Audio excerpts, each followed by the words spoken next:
নমস্কার, আমি সংযুক্তা কথা বলছি অন্বেষণ ফর নোন অ্যান্ড আননোনের তরফ থেকে। ভালো আছেন তো সকলে? আজকে অন্বেষণ গল্প বলবে বাংলা ক্যালেন্ডার নিয়ে। ইংরেজি নতুন বছরের প্রথমেই যেমন সবার বাড়িতে একটি করে ইংলিশ ক্যালেন্ডার রাখা হয়, তেমনি আমরা যারা বাঙালি পয়লা বৈশাখ বা বাংলা বছরের শুরুতে তারা কিন্তু আরেকটি ক্যালেন্ডার রাখেন। ঠিক বলেছেন, সেটা হলো বাংলা ক্যালেন্ডার।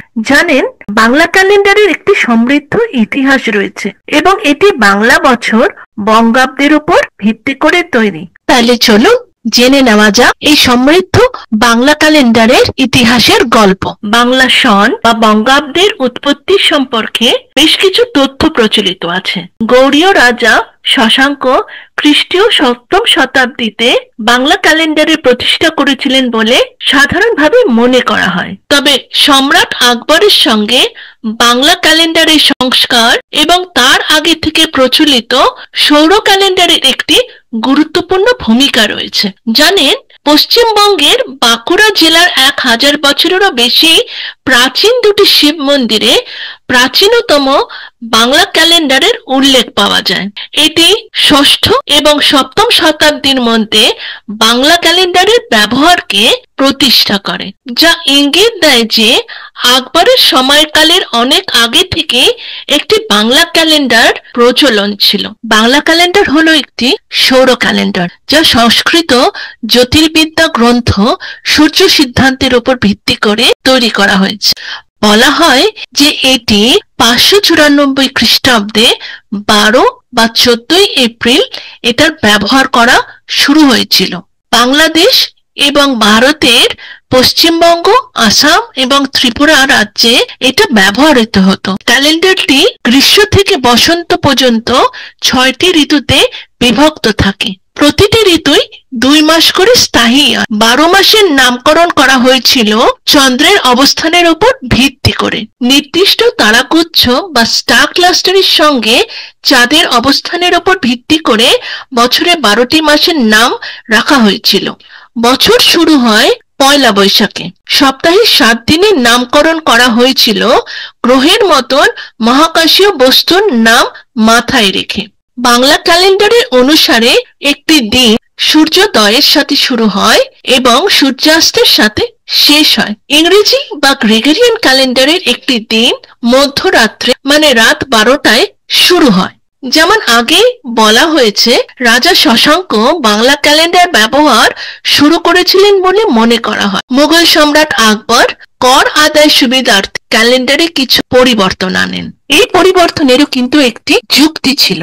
আকবরের রাজত্বের আগে ইসলামী হিজরি ক্যালেন্ডার ব্যবহার করে কৃষি ও ভূমিকর আদায় করা হতো। হিজরি ক্যালেন্ডার লুনার বেসড হওয়ার কারণে কৃষি ও আর্থিক বছর সবসময় মিলত না এবং এই কারণে কৃষকদের অফ সিজনে কর প্রদান করা কঠিন হয়ে যেত। আকবর তাই রাজ জ্যোতির্বিদ আমির ফতিউল্লাহ সিরাজিকে চন্দ্র, হিজরি এবং সৌরীয় হিন্দু ক্যালেন্ডারের উপর ভিত্তি করে একটি নতুন ক্যালেন্ডার তৈরি করার দায়িত্ব দিয়েছিলেন। ফলস্বরূপ শুরু হয় বাংলা ক্যালেন্ডার, যা ফসলি ক্যালেন্ডার বা ফসল ক্যালেন্ডার নামে পরিচিত হয়। এই ক্যালেন্ডারটি মূলত ফসল কাটার মৌসুমের সাথে সঙ্গতি রেখে ভূমি রাজস্ব আদায়ের সুবিধার্থে মুঘল সম্রাট আকবর তার শাসনকালে সংস্কার করিয়েছিলেন।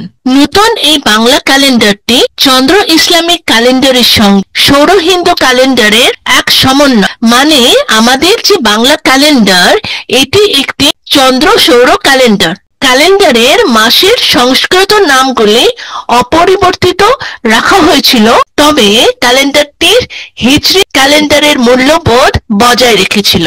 বাংলা এই ক্যালেন্ডারটি 1556 সালে মুঘল সম্রাট আকবর তার সাম্রাজ্য জুড়ে আনুষ্ঠানিকভাবে প্রতিষ্ঠা করেন। 1966 সালে বাংলা ক্যালেন্ডারের আরেকটি পরিবর্তন ঘটে। বাংলা একাডেমি ঢাকা কর্তৃক মোহাম্মদ সাইদুল্লাহর নেতৃত্বে একটি কমিটি নিয়োগ করা হয়, যাতে বাংলা ক্যালেন্ডার আরো সুনির্দিষ্ট করার জন্য পরিবর্তনের পরামর্শ দেওয়া হয়। কমিটিটি সুপারিশ করে যে বছরের প্রথম 5টি মাস 31 দিন করে রাখা হবে, আর বাকি 7 মাস হবে 30 দিন করে।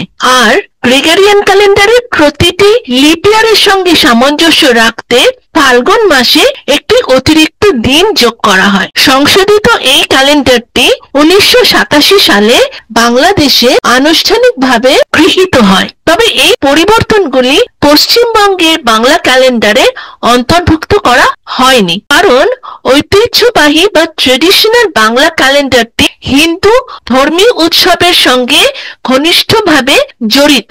বাংলাদেশের ক্যালেন্ডারটি সংশোধনের পর থেকে প্রত্যেকটি নববর্ষ বা পয়লা বৈশাখ সর্বদাই 15 এপ্রিল পড়ে, আর পশ্চিমবঙ্গে এটি 15 থেকে 14 এপ্রিলের মধ্যে ঘোরাফেরা করে।